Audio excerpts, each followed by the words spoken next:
Hello. I'm thrilled to be here today in conversation with Steve Restivo. He is the VP of Global Corporate Communications at United Airlines. And in this role, Steve is responsible for all things proactive around employee communications and media relations and the global response team. And you play a huge role in shaping United's reputation. And then before joining United, Steve was in the communications leadership roles both at Comcast and at Walmart. So welcome, Steve. So today I want to talk to you about how you have built a culture of trust and confidence in communications at United. But before I do that, I just want to roll a quick 45-second TikTok. On a commercial airliner using Starlink, at least for a commercial television station. So let me show you how cool this is. First of all, we are right now over Wisconsin and the sun is coming up. Isn't that a beautiful shot or what? Let me show you how solid our signal is, because this laptop here has all of the feeds coming into NBC News, right? Every one of these feeds right now, all of the shots, rock solid. I've also got my iPad up over here, and I've been streaming, let me hit it, I've been streaming the Today Show replay from yesterday. So look at that, rock solid. Now, often if you're on a plane and you're trying to get Wi-Fi and it's kind of spotty, that is hitting a very high altitude satellite, a few of them up there. Starlink is thousands of low altitude satellites, and that means this connection here is rock solid. And we think this is the first line. All right, so a live broadcast of a new technology from 30,000 feet in the air on the Today Show. Talk about culture and of trust. I know that your team obviously has done a lot to build that confidence, but tell us a little bit more about how you've been able to do to build that confidence and to pull off something like that. Yeah, super fun. Thank you, Tam. Thank you, folks here. Thanks for joining. Nice to see you all. That clip was super fun, but I think it also represents a lot about our team and the trajectory of our airline, excuse me. I'll give you a little bit of context for that clip. We announced a partnership with SpaceX about a year ago to bring Starlink onto our fleet. And Doug was making this point earlier, there's lots of airlines that offer free Wi-Fi, and so this was our sort of entree into that mix. But I know enough from my Comcast days that the fact that it's free is like the least interesting thing about it. Tom was sort of explaining in the clip, like the low orbit satellites, and anybody who wants to geek out on this stuff afterwards, I'm happy to do it, lets you essentially do everything at 30,000 feet that you could do sitting on your couch at home. And so the experience is going to be a real differentiator. And so we've got a number of our regional aircraft that are outfitted with it now. This was our first sort of mainline aircraft. And so the team, sort of to your question about culture, recognized this as a huge opportunity for the brand. And so we sort of set off trying to wring every ounce of like news juice out of this opportunity. And when I say news, it's sort of broadly defined. Like I don't think we think of that as like an earned media opportunity. It's sort of making news broadly defined, whether that's with advertising or social or earned or all of the above. And this was sort of the culmination of a bunch of work to try to showcase the service for all that it means. And so the team was sort of brainstorming and came up with this idea of doing a live broadcast at 30,000 feet. It helps that we didn't have to sort of make a cold call into the Today Show. So Tom Costello's aviation reporter, for those who follow his work. We have a good relationship with his producer, Jay Blackman. And so this was something that was sort of a couple months in the making. But the execution of it, you know, United Airlines and the Today Show had sort of a vested interest in producing a good TV spot. So we did a number of technical tests to make sure it worked. But it was, you know, a little bit of fingers crossed as they took off that morning. But none of it happens without, I'll just call two people in particular. Scott Kirby, who's our CEO, Josh Earnest, who's our Chief Communications Officer. Some may know that name. He used to be a press secretary in the Obama administration. And so from Scott's perspective, he has sort of set off a culture that wants to be first and fastest and only, and sets the team off in a direction where it's okay to take big swings. And the way Josh sort of runs our team is a democratization of information. Did you have to do a lot of convincing of the broader leadership team that we're going to do this and it's going to be great? Surprisingly, no. The friction came from the regulatory team, surprisingly, because Doug knows this well. The rules of the road in the air is you're not allowed to make phone calls. You're not allowed to FaceTime and have a conversation with someone. And so while this technology enables it, Tom Costello is essentially doing something that you're not allowed to do as a paying customer. And so there's a way to like designate the flight in a way that sort of protected it. So the friction was around the oddest of places, sort of the regulatory piece of it. When we first sort of pitched the idea internally, everybody sort of felt really good about it. And the thing I think Josh helped sort of enable on our team is just get the right decision makers in the room, make sure you're socializing the idea in a way that makes sure everybody feels like they got some skin in the game, and just go off and do. So it was a really fun one to execute. So you mentioned Scott Kirby, and we've been talking a lot over the past few days about the voice of the CEO and how that is really important right now in this uncertain, dynamic, ever-changing environment that we're in. You're fortunate, right, in that you have Scott, and he's such a great leader, and he's a dream for any communications leader.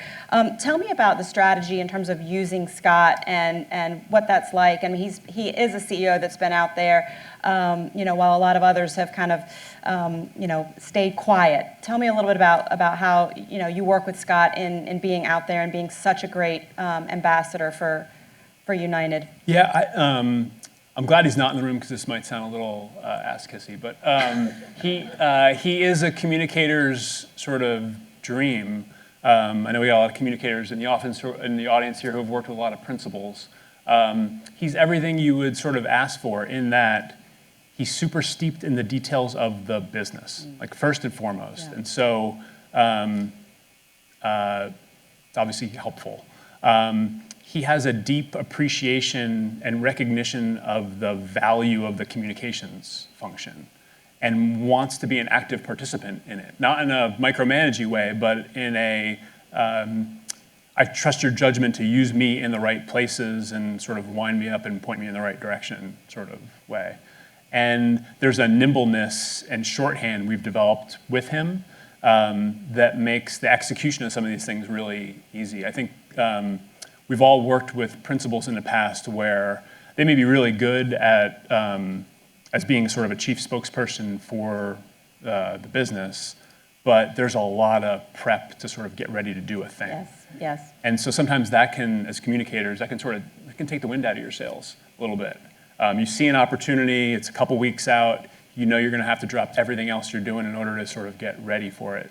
He, because of the way he's wired, he sort of takes all that away. In that, and I'll say this for a dramatic effect, but I think it's mostly true. If we, booked him for a Today Show slot tomorrow, I think the prep for it would be a 20-minute conversation later this afternoon. Wow. We don't really do briefing books. He, at his request, by the way, and on the shorthand piece, we sort of prep for those things in a way that you might imagine, where I want to remind about the reason we're doing the interview. Right? The lesson for folks in the room, like you're not doing an interview for interview's sake. There's got to be a strategy and sort of rationale behind it. What are the things you want to drive in that conversation? And because our business is so dynamic, what are some sort of wild cards that could come up in that conversation that you should be ready to address? And then he's ready to go. And then he's ready to go. That's great. So speaking of being ready in the moment, agility is something we've also been talking about and how critical that is for communications to keep pace and even drive the business. How have you and your team created a momentum and a system that allows you to move quickly? I'll oversimplify it in that, and this goes back to, I think, Josh's philosophy in running our department, which is sharing information both top down, bottom up. And that goes for across our team. We try to sort of run with a no surprises mantra, regardless of what function of the communication team you're participating in. And from Josh and Mai's perspective, that also means sharing lots of information and insight from meetings and conversations that we're in that the rest of the team is not. Yeah. And so a lot of that is in an effort to sort of empower people with what I call like walking around knowledge. It may not be germane to their role on the team, but I think if they have a better sense of the decisions that are made at the airline, the decision-making process, who's involved in those conversations, the deliberations, like I think all that sausage making is actually helpful and informative for somebody to do their specific job. And so to the agility question, I think the more people we can sort of empower with information on our team, it then sets them up to be a decision maker and hone their instincts and do high profile things. I think one of the hallmarks of our team is we try to do lots of high profile things simultaneously. Josh nor I were at that Today Show sort of taping. Really? We didn't need to be. Like we had really, really smart people who kept us in the loop along the way. We had lots of conversations about it and who were on the ground there executing and working hand in glove with Tom. And not because that wasn't super important, that was also the week of our earnings. And so had other things to do. we had a couple other things to work on. And so the agility part comes from having lots of opportunity, but then aligning your organization in a way that you can knock stuff down as quickly as you're setting it up. So you mentioned kind of all the roles and the expectations that you have on your team. Tell us a little bit about how communications and marketing are structured and how they're structured in order to be able to operate like this. Yeah, the first thing I would say is because of our business, there's a lot of crazy things that happen on airplanes and in airports every day. And we've got a global response team that's sort of up for the task. And for folks who have worked in crisis communication, you know that you've got to have a certain sort of makeup to do that job day in, day out. I feel like in an airline, you've got to have sort of a couple degrees higher from a tolerance perspective, but having a response team that is built to manage things as they come up, give them a proportional response, shed it as quickly as possible so that we can get back to running our play is the mindset of that sort of core function of the team. But to your question, there's a sort of offensive opportunity that I think every communications function and every sort of enterprise has the potential to fulfill. And so we're a little unique in that both traditional corporate communications and advertising fall under the same group. And the thing we like to talk about is our advertising moves at the speed of PR. There are certainly longer term campaigns and media buys that have to take place. But more often than not, we sort of use the agility of our broader team to make sure that that advertising function, which can be a force multiplier, right, on messaging and impact, can sort of run right alongside the other functions of the airline. And so it's a new function. Our team has sort of been part of our group for the last 2.5 years or so. But it's had a profound impact on our reach and the ability to sort of make an impact on the audiences we want to make an impact on. Speaking of that journey, and Doug mentioned this earlier, the pandemic had a profound effect on the airline industry. What are some of those important lessons that you and your team learned that kind of coming out of that are kind of still in play today? Yeah, so I joined United in the fall of 2019, so just before the pandemic. My hair used to be dark, no glasses. And I kind of, did the thing that everybody does when they start a new job is you're just trying to sort of learn who's who in the zoo and how do decisions get made, who are the decision makers, what do all these acronyms stand for. And if there's ever a silver lining in a set of circumstances like that, it just sort of accelerated my learning curve in a way that I think I could have never replicated. But it also gave me a chance to sort of accelerate some initiatives within the team that I think I wanted to do, and we sort of got a chance to do those out of necessity. And the example I would share is, I don't know how profound this sounds in 2025, but certainly in 2020, I don't think, generally speaking, employee communication functions were as well regarded as they are today.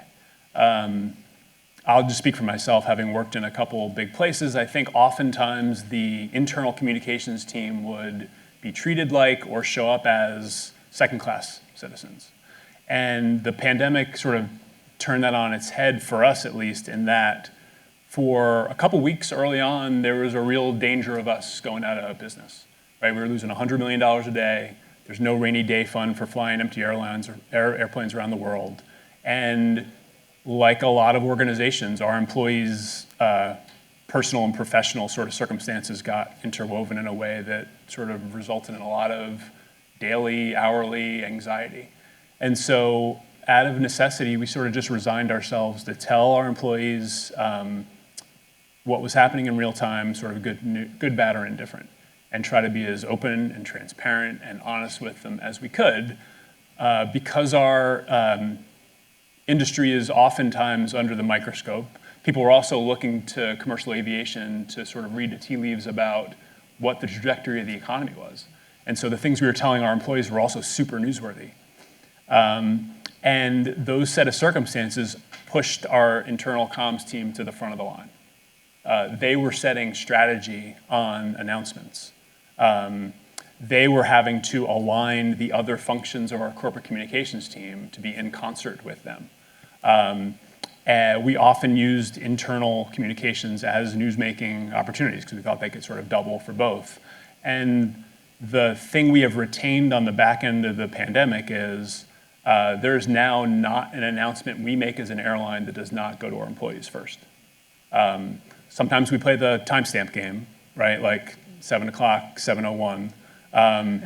And to be clear, I sort of don't care if our employees read about something in our employee channels first or see it on social or watch a Today Show segment. I sort of think of all those things as surround sound for our employee communications.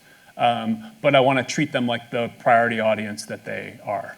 I want them to derive like a sense of pride of hearing news first and not having to read about it somewhere else. And so that took a couple turns to sort of have us get that right. It took a little bit of discipline, but I was telling the team this morning, like, I'm so proud of the trajectory of our employee communications function. They've raised the overall like level of sophistication of their work.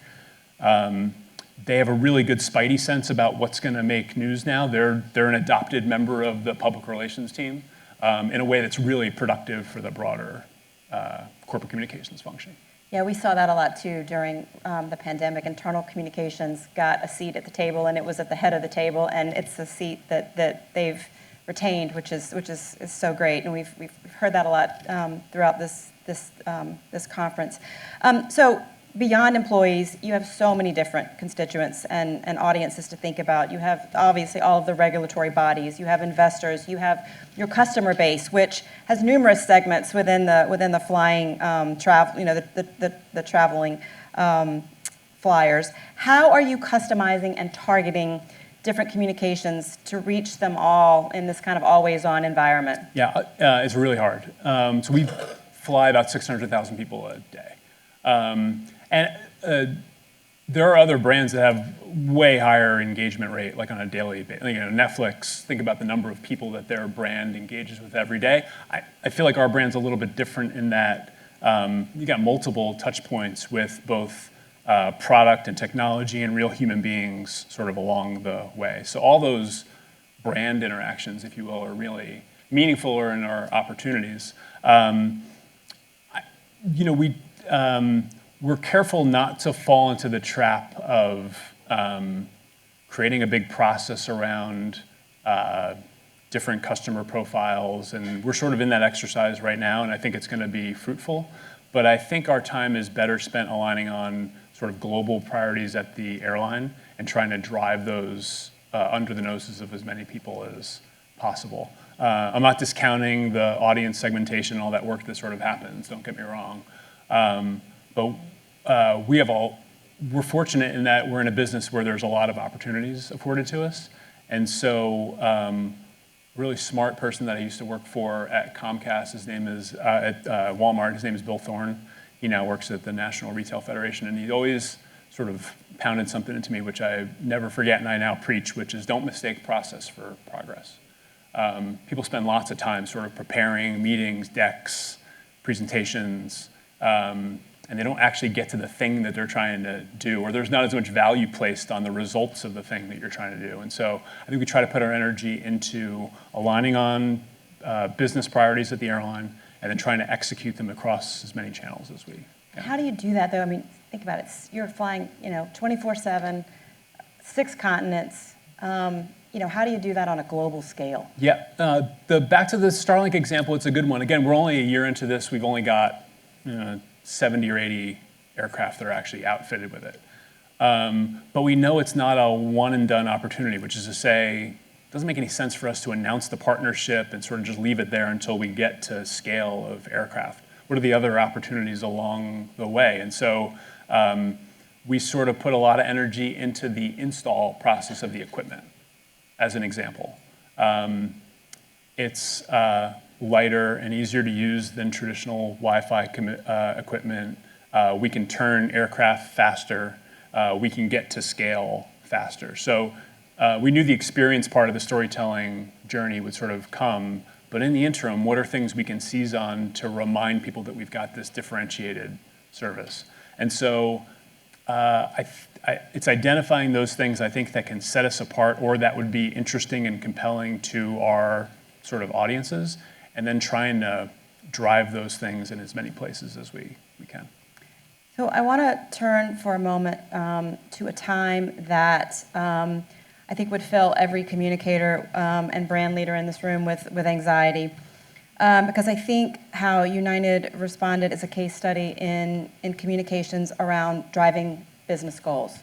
And take us back to April 28th, 2025, when Newark air traffic controllers lost contact with planes for up to about 90 seconds at your largest hub.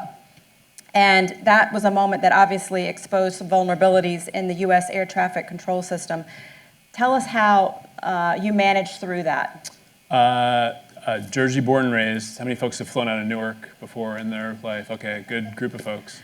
We can have a side chat afterwards. But Sam, what you're describing, I'll give a little more context. So it was the end of April, and a couple things sort of happened in a truncated period of time. There was pre-planned existing runway construction happening at Newark, which cut in half the amount of runway real estate that was available to every carrier out of there.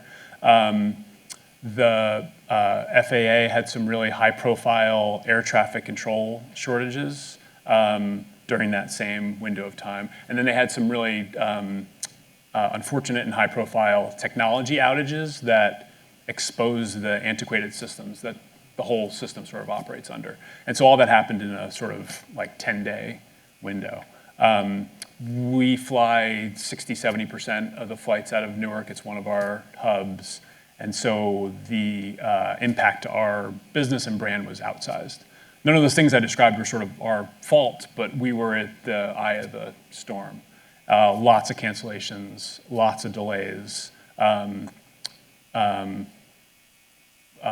of resurfaced experiences at Newark that date back, 5-10 years, sort of all came to a head in a concentrated way. And maybe back to your first question, it became an opportunity for us to say, it was sort of a fork in the road moment. I'm sure there was a path where we could have held our breath, crossed our fingers, sort of waited for the construction to be done, hoped the FAA got their act together and staffed up from an air traffic control perspective, and made some technology improvements, and maybe later in the summer we'd be back to normal. But because our brand was in the middle of it, I felt like we had a responsibility and opportunity to be a little more assertive.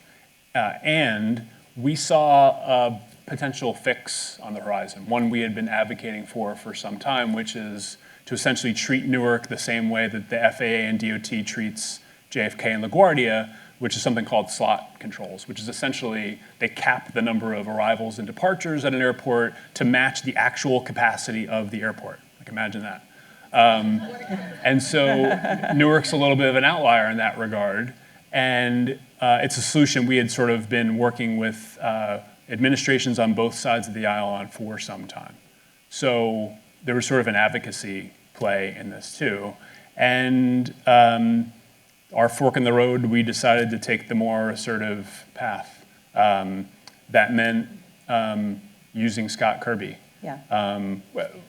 By the way, it wasn't like we had to drag him along for the ride. This is something he's been looking to do for some time as well. He's a fierce advocate of more capacity controls at Newark. But our first order of business was to pull every lever at our disposal to remind people that it was safe to fly to Newark, that it was a reliable airport. We had to undo some of the perspectives and points of view that the flying public had built up over a period of time. And then we had to work really closely with what was at the time a really new administration to try to advocate for a solution. And so that was not a light switch, right? That was a dimmer switch over several weeks and several months. But it was an example where our advertising arm was moving at the speed of PR. They were using in-screen signage opportunities at Newark. We were taking out sort of more traditional plays, full-page ads in the New York Times. We were trying to create some surround sound on social, trying to sort of drive these three pillars: safety, reliability, and ultimately a solution at Newark. How did your employees react specifically to the Newark incident? First and foremost, Doug, sorry we keep calling you out here, but like Doug mentioned this before, first of all, our employees at Newark felt like we had their back. None of this was their fault. They were put in some really, really tough circumstances, and they come to work wanting to do the right thing every day and show up for our customers and one another, and so the folks in Newark specifically felt really supported. But our other teams who work across the system know the same things we do, that it's the safest way to travel, that we run a really good operation. And so my sense was there was some employee pride derived from us really leaning in and pushing on this set of circumstances and quite frankly, like taking advantage of the opportunity that was afforded to us. It was a crisis for sure, but we tried to really step into the breach and try to drive a number of stories that we thought were going to be beneficial to the flying public out of Newark, first and foremost, but ultimately our brand and reputation. Yeah, it's interesting because I think one of the things you all were doing, you were owning the narrative about Newark and what was happening, but at the same time you were continuing with a lot of other brand stories and reputation building activities outside of Newark. Yeah. What are some of the lessons or the key takeaways from that? Back to your question on agility, I think for these types of things, this is not an exercise in taking the corporate communication function and bending it towards a Newark campaign for 3 months and then taking our foot off the gas and going to apply it to something else. That's not very fulfilling for the members of our team professionally. I don't think it does that much to capture all the potential of our brand and reputation. And so, to your question, I think we were running this Newark work while doing lots of other things simultaneously out of necessity and out of opportunity. And I think back to my earlier point, like that's only possible when you've got a team really talented that feels like they can make decisions and that they can go off and execute in a way that, again, serves the sort of greater purpose of the team. Now, I know you're passionate about measurement and results tracking. What kind of metrics were you tracking tied to Newark? And I was going to ask if you were asking me that tongue in cheek because for folks who have worked, color me dubious on a lot of the sort of traditional like communication measurement tools that are out there. There are some that are fine. I just don't spend a lot of time focused on impressions and share of voice. And I think because the way our team is woven into the fabric of the airline, I'm more focused on business outcomes. I can't draw a bright red line between our results and business outcomes, but I try to sort of make sure those are at least aligned toward the same goals. And in the Newark example, by the end of June and through July and early August, Newark was the top performing airport in the tri-state area. We had tripled our customer scores from that sort of April low. Bookings had returned to sort of quote unquote normal by Labor Day.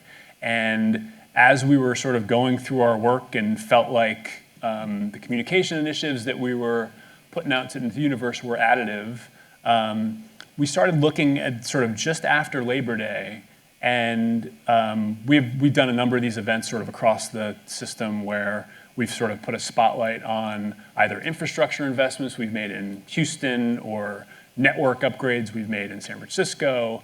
And we started thinking about what's our opportunity in Newark. After Labor Day, after we put a really good summer behind us. And the conversations internally, there was a little bit of friction there of, boy, we're just getting back on our feet. Why are we looking to spike the ball here after Labor Day? But we felt like we had sort of turned around the operational story, and it was an opportunity to capture all the positive momentum that had happened. I think we actually have a video. Newark International Airport is operating better than ever. Better than ever. Better than ever. Better than ever.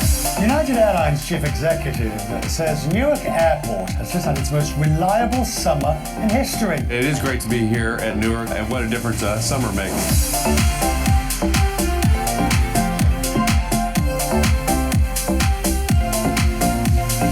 It's really a testament to the FAA finally putting Newark on an equal footing with LaGuardia and JFK and managing the capacity at the airport. And when you do that, our people just do a great job taking care of customers. Over 6 million passengers felt the impact of the collaboration this season and flew on time, according to United. I think Newark is a crown jewel for United Airlines and frankly for the country. It's the biggest gateway for a U.S. airline flying to Europe. United says it's planning to add additional flights out of Newark to 6 international destinations and 5 domestic ones. Very exciting for this winter. Marrakesh is coming back for our second season, nonstop from Newark.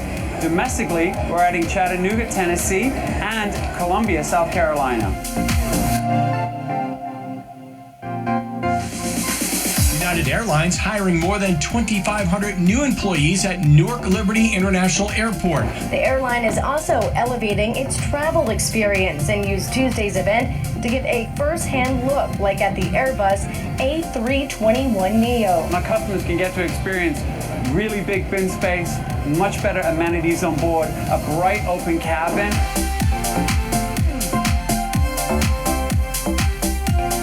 It's really about giving customers choice and more options. So investing in the whole experience and the whole product, everything that you feel makes a difference. And that's how you win brand loyal customers. So we heard a lot in there about customers. How much does the customer influence your approach? It's everything we sort of think about. I think, I want to make sure I'm clear. I think it's employees and then customers for us.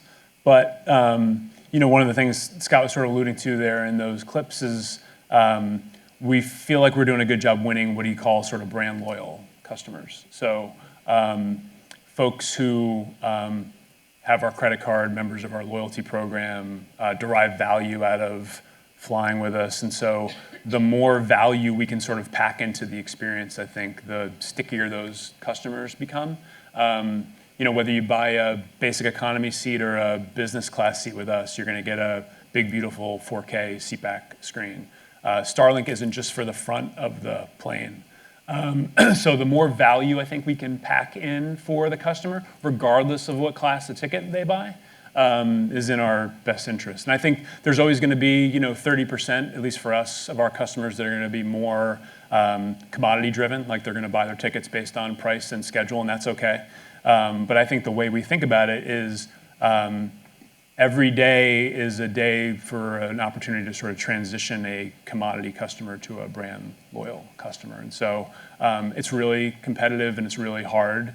But we're putting a lot of time and energy trying to convert as many of those sort of commodity customers into brand loyal customers as we can. That's great.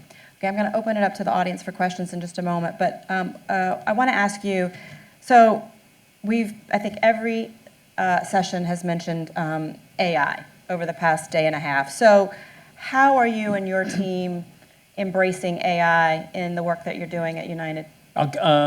For the communications team, I'll use this as an opportunity to maybe highlight the one skill that I place the largest priority on as we hire and as we sort of cultivate talent, which is writing.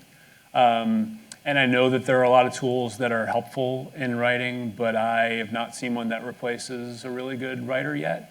And so I just encourage you all as you're talking to your teams to not lose sight of that skill set. It's paramount to your success as you sort of move up across your career. From a business perspective, the one example that I'll give that we're trying to lean into is we have this capability where we'll sort of, and maybe some folks have received it when you've got a flight with us and something goes a little sideways, you'll get a text message with a little bit of description about what's happening with your flight. Oftentimes you'll get sort of gate directions if you've got a connecting flight. There's sort of a text exchange, and it's real life human beings that are sort of sending those messages. About 18 months ago, Scott called our National Operations Center and he said, every time I call and I'm like, hey, what's going on with my flight? You guys give me a lot of information. And I'll look up at the sky and it's blue sky and you're telling me it's weather, but you'll send me the weather map that's actually 60 miles to the west of where I'm flying. And so that sort of gives me a lot of information. What if you treat every customer like you treat me when I call you guys and ask you what's happening? And how do we use text messaging at scale to keep customers informed, whether flight's going well or things go a little sideways? And so AI is a tool where we can use the existing teams that work that channel and scale the work they do and get to a place where every customer feels like they're the CEO of an airline calling in and wanting to know what's happening with their flight. And so it's a lofty goal, but I think one that's coming into focus. So we can see that soon on my next flight out of Newark? You should be. Okay, great. Questions from the audience. I'll open it up. I have more, but looks like we have some. Hello, my name is Suhani. I'm a student at Georgia Tech, and I'm currently interning with a competitor at Delta. Good for you. But I wanted to ask, what is your perspective? I've always admired United's social media presence. How do you navigate publishing on multiple platforms, especially with social media being one of the newer places that people get even their news? And how do you build brand relatability and trust amongst so many different demographics that are all consuming media from the same touch point? Yeah, it's a really good question, Suhani. Thanks for it, and congratulations on your internship. Our social media team, gosh, I just love them to death. They love what they do. They are pop culture mavens. They want to inject our channels with some personality, and hopefully you're seeing some of that come through. They're also really well integrated into the broader corporate communications team, which is to say they're having fun with Taylor Swift album release related content, but they're also terrific partners in helping us amplify harder news items when we want to drive those. They're also, I think, using different channels in different ways. They don't feel like different airlines, to be clear, but TikTok and Instagram and LinkedIn are sort of different animals. I'm not saying anything that profound. But in LinkedIn especially, I think in helping us manage Scott's channels as an example, there's a real authenticity there because he's an active participant in the content creation on his channels, and I think that shows. He comes to the team with ideas, and they have a really good sort of shorthand back and forth about things that work and don't work. But they take their work really seriously. They just love it to death, though, and I think their passion sort of comes through in the choices they make through those channels. And I remember remarking on this when I first joined. They've injected some real good personality into the content. And the team takes a lot of pride in their work, and so they walk around with their chest puffed out a lot, and they deserve it because they're really terrific. It's a good question. Other questions?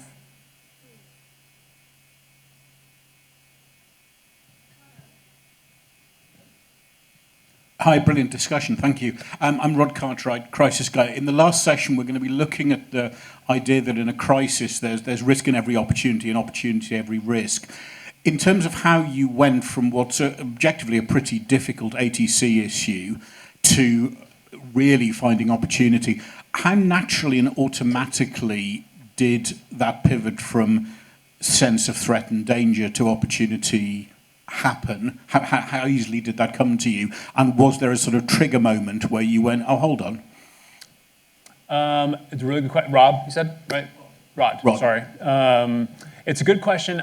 My recollection is it happened pretty quickly. Again, I've said Scott's name now maybe too many times in this session, but like, this was not a set of circumstances where we came and presented a plan to him. This was a partnership and sort of us sort of at the same time coming to this realization that this is a real opportunity to take a hold of this story. If not us, who else is going to do it? So there's a sense of responsibility, I think, too. But then sort of rolling up our sleeves and getting to work. And I'll also say, like, I probably shorthanded a little too much. There were a bunch of fits and starts, I think, especially in that month of May, where we were sort of feeling our way through it. But once the team sort of gelled a little bit more along with the business, I feel like we got a pretty good path forward. But that's an evolving set of circumstances. Like our business is such that there's high risk and high reward in a place like Newark. You're in the biggest media market in the world also. And so it's something we have to stay attuned to. Our chief operations officer, this guy's name's Toby Enquist. He's been with United Airlines for 34 years. He, at one of the stops along his way in his career, he ran Newark. And so having him as an executive team member now, but having an ability to sort of connect at a level with the folks working the hub, I think was also essential to sort of inform some of our strategies and tactics and tone, quite frankly. So there's a little bit of feeling our way through it, but I think the realization of seizing on this as an opportunity came pretty quickly. Good question, Rod. Thanks. We probably have time for one more from the audience. Any others? Okay, well, I'll close out with one final question. What are you most excited about as we head into 2026 and kind of wrapping this year and going into next? Oh, gosh.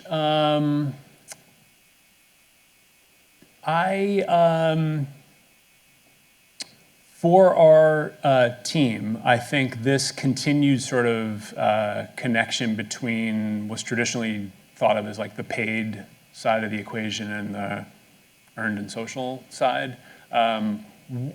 We've had some success sort of blending those channels more often, and I think we're just scratching the surface of the potential of those functions working in concert. So there's some things we've got coming up for next year that I think are going to be really good case studies for those functions working more closely together and more efficiently and more in a more impactful way together.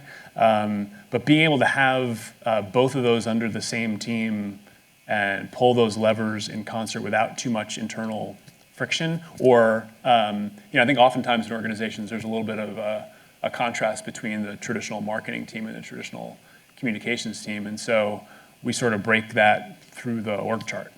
And so I think the opportunities ahead to sort of drive the potential of those functions working in synergy is the thing I'm most excited about. That's great. Well, thank you very much for being here. Thank you. Thanks, everybody. It was really great. Appreciate it. Thanks.